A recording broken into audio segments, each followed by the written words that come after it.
Здравейте и добре дошли на това ателие по ароматерапия, на което ще се научим как да си правим свещички за себе си, семейството и близки хора, както и вагинални глобули с етерични масла. Това е нещо много интересно и наистина е нещо, което може да ни помогне много в терапията на проблеми, свързани с УНГ сферата, при бронхити, бронхиолити, при малки деца и при бебета. И тъй като е една много чувствителна тема и трябва изключително много да внимаваме какво слагаме и как правим супозиториите или свещичките, затова реших да направя едно обяснително ателие, в което да разкажа малко повече как да се случва всичко това. В интернет сме свидетели на и различни изказвания. Има страшно много информация. В голямата си част тя е невярна и подвеждаща. Малко са местата, където наистина може да срещнете коректно подадена информация, на която да се доверите.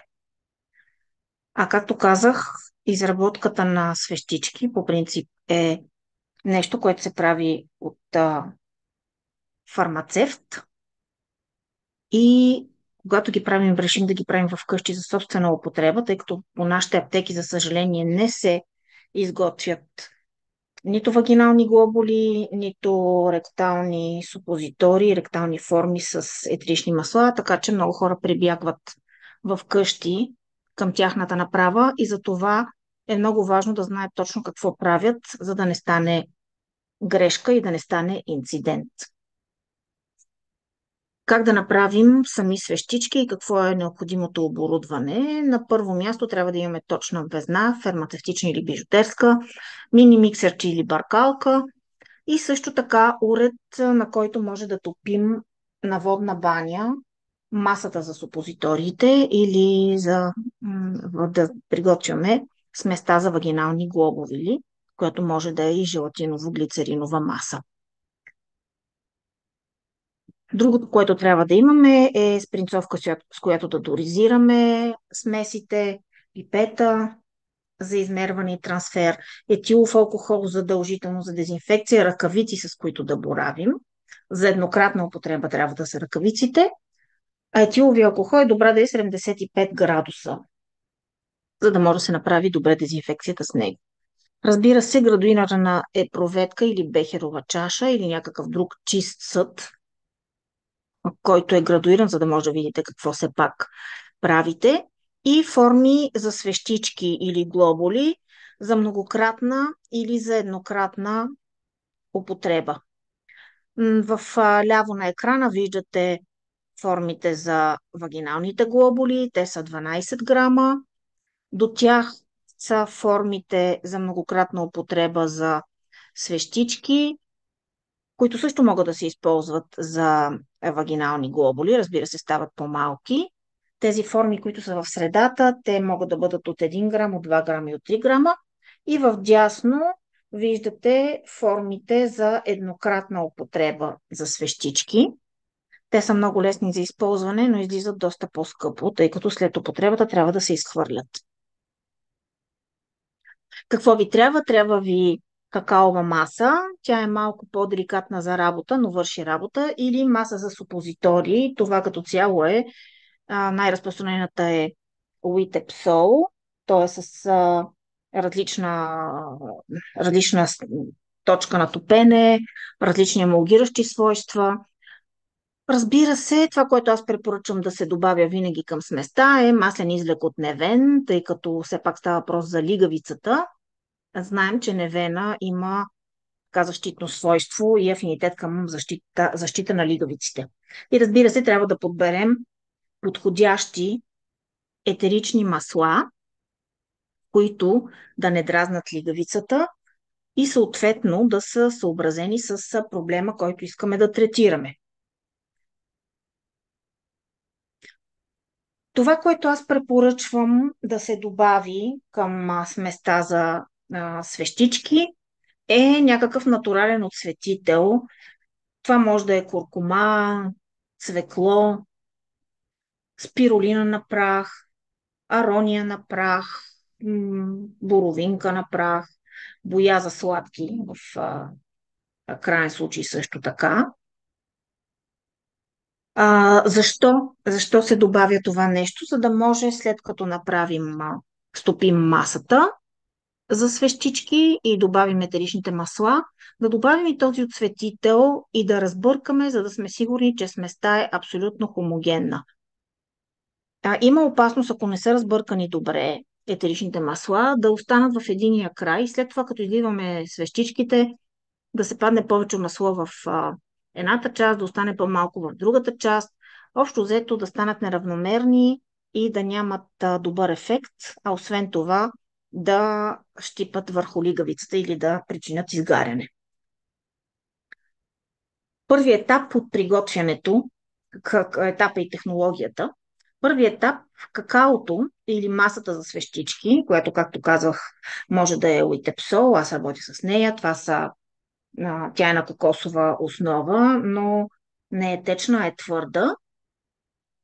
Значи какаото или маста за свещички се стапят на водна баня на ниска температура, като какаото не трябва да се стапя на повече от 37 градуса по Целзий, защото след това има опасност да си остане течно и да не може добре да втвърди, да стане късливо и свещичките да не могат изобщо да се извадят. След като се стопи на водна баня, това, което имате да стапяте, било то какао, било то уитепсол, който се стапя на по-висока температура, остави се настрани, за да се охлади, какаото до около 30 градуса, другото около 30-40 градуса, след което ще започнем да добавяме етеричните масла и маслото от невен. Едно уточнение искам да направя за тези от вас, които работят с уитепсол, с твърди триглицериди. Може да се добави тиксозил към сместа. Това е отен силици, чрез който се постига еднородност на масата и сгъстяване на масата. Но в домашни условия е трудно да се направи. Поради тази причина не се добавя нищо. Това може да се направи само в аптечни условия. Вторият етап е към леко охладената и задължително все още течна маса да се добави масления извлек от невен. Масления извлек от невен, специално аз слагам на свещичка от 2 грама, 100 мг, но после ще го видим съвсем точно как става това в цифри, като разгледаме подробно една рецепта. Значи, както казах, към охладената, но все още течна маса се добавя масленият извлек от невен, а след това етеричните масла, като предварително сте измерили цялото количество необходими етерични масла за всички свещички или глобули. Не се добавя никога и при никакви обстоятелства етеричното масло отгоре върху вече напълнената с какао супозитория. Като трети етап съм посочила, че може да се добави естествен и безвреден осветител и се започва разбъркването, докато се получи хомогенно отцветена смес. Това е много важно за доброто разпределение на етеричните масла. А като отцветител, в крайна сметка, ако нямате нищо друго, може да се използва и хранителна боя. Ако решите да сложите вместо невен масло от облепиха, което също е много добър вариант, тъй като облепихата има много добри увлажняващи свойства и защо е изключително полезна за кожата и лигавиците. Може да сложите към какаовата или кокосовата маса етеричните масла и след това маслото от облепиха, тъй като то е наситено в оранжев цвят, може да го използвате като осветител. И когато разбъркате масата така, че да добие еднородност в цветово отношение, означава, че вече сте готови. Четвъртият етап. Свещичките се изливат в форма за многократна употреба или за еднократна употреба. Тук е показано изливането с едно специално стъклено, така да кажем, като стъклена баркалка, но това е пак казвам, така в фармацевтични условия се прави. Вие просто може да ги наливате с пипета. Пипета, градуирана пипета, пластмасова, която преди това сте дезинфекцирали, за да ви се получи по-точно, тъй като едва ли правите по 100 свещички на ден и имате толкова прецизна ръка, че да може да спуснете по тази стъклена въркалка масата и тя да попадне точно в улейчето.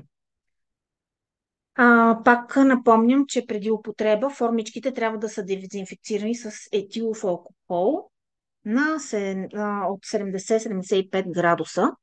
Защо използвам такъв, който е 70-75 градуса? Защото този, който е по-висок градус, много бързо се изпарява и на практика не се получава добра дезинфекция, толкова добра дезинфекция с него. Това съм го установила от личен опит. Може да се използват и форми за еднократна употреба. Ето тук съм показала какво представляват те. Обикновено са в блистърчета по 10 броя.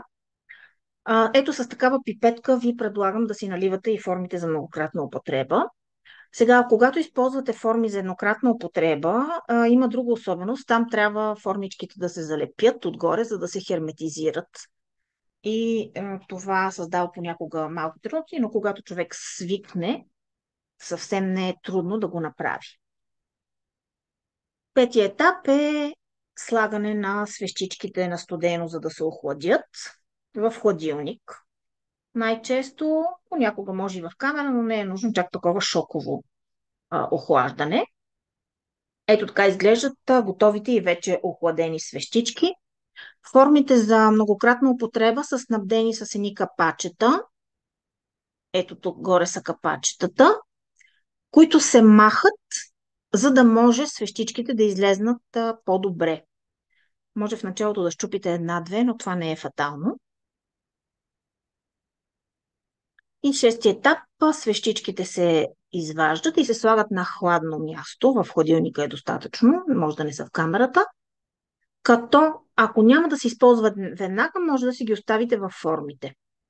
Когато се охладят, леко се свиват и на практика се изваждат лесно. Честно казано, може да намажете формичките с, да кажем, с нещо, което или просто да ги сложите под леко топла вода, като ги изваждате, но не е необходимо. Просто мисля, че като свикнете, ще ги изваждате доста лесно. Непременно работете с ръкавици, за да предпазите свещичките от замърсяване и непременно използвайте чисти пликчета, в които не е имало нищо друго, за да съхранявате свещичките.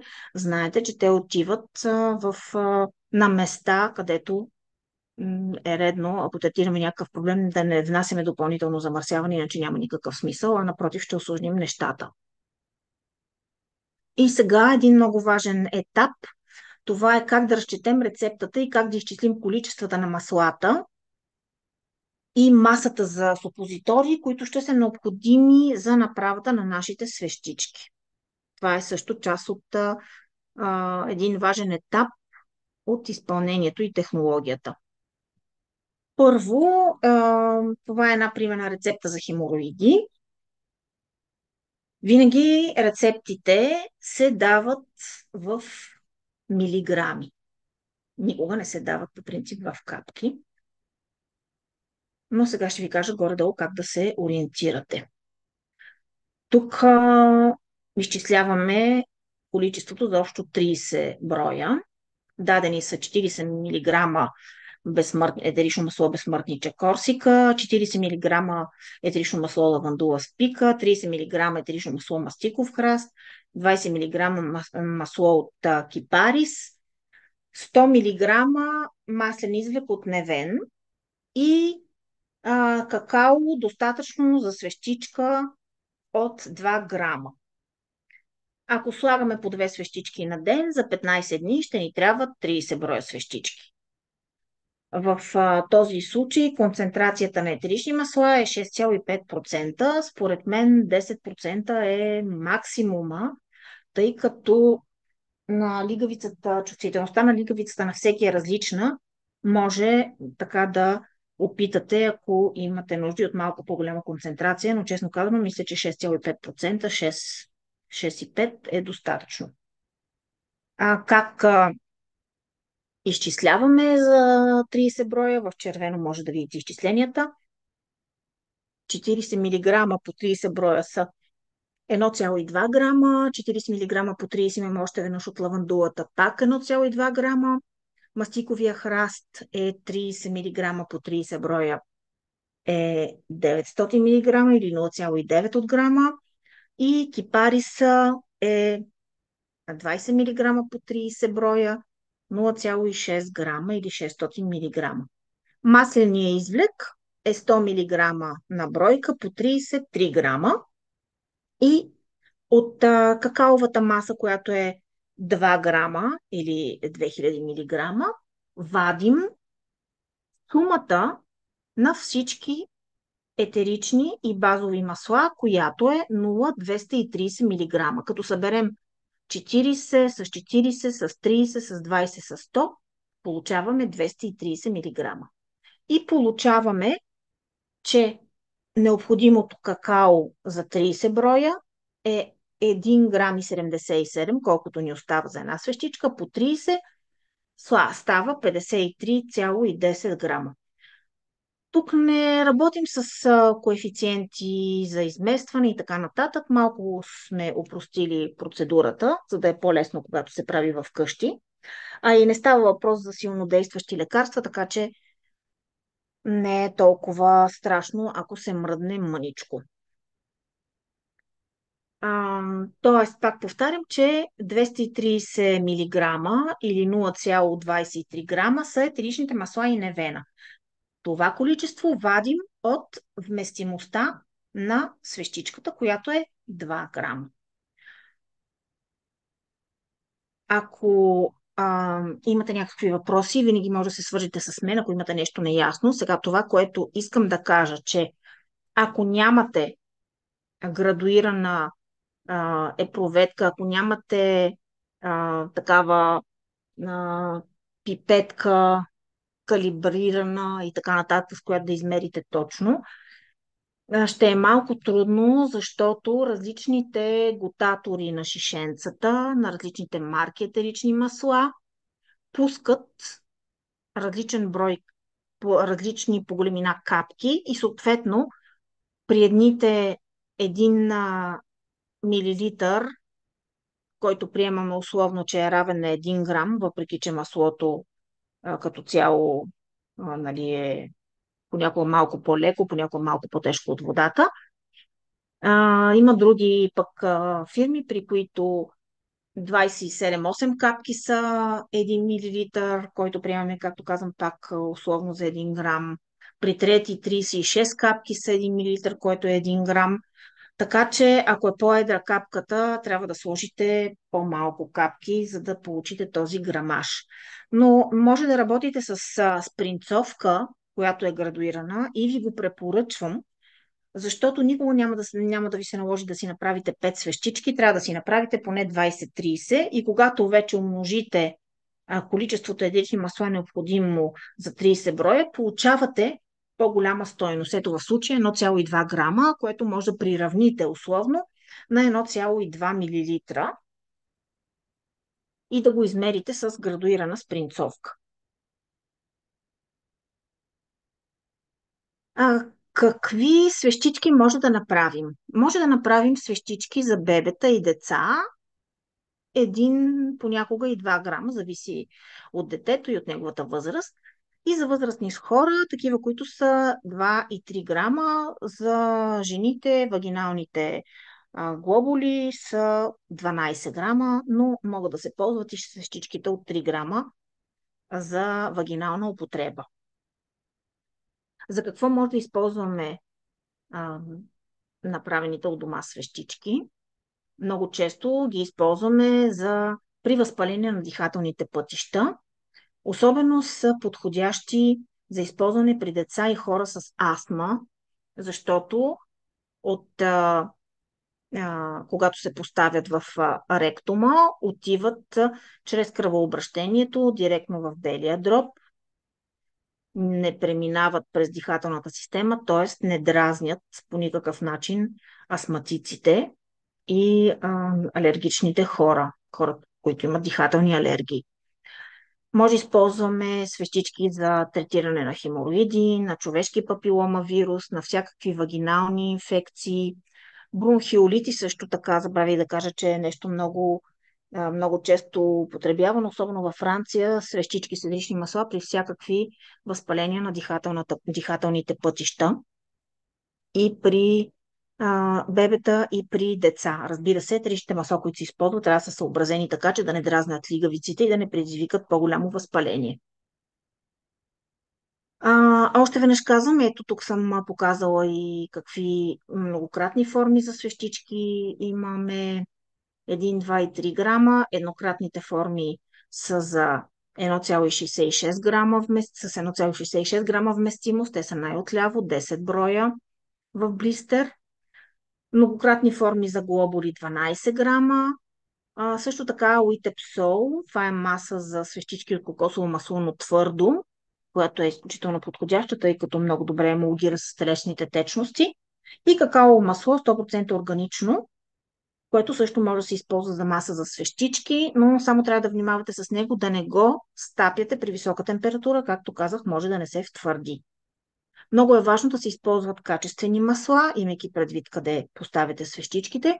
И също така трябва да имате предвид, че целта е маслата, които се използват и масата, която се използва, да може да се топи от температурата на тялото.